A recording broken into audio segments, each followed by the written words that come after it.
গাছকে কত ডিজাইন করা যায়। ত্রেতা যুগের প্রথম ভাগে এই সময় ক্ষত্রিয় রাজাদের অত্যাচার তীব্র হয়ে ওঠে। ধর্মের প্রতিকূল, লুটপাট, নারী নির্যাতন, বিশেষত বেছে বেছে আক্রমণযোগ্য সাধু সন্ত ও আশ্রমগুলি।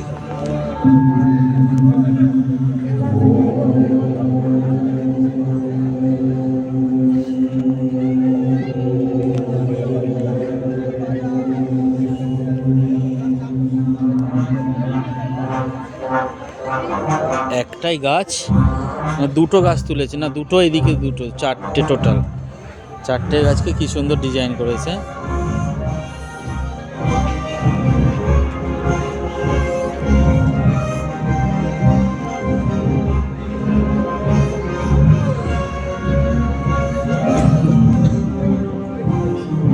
এইগুলোকে হচ্ছে মরুভূমির গোলাপ বলে।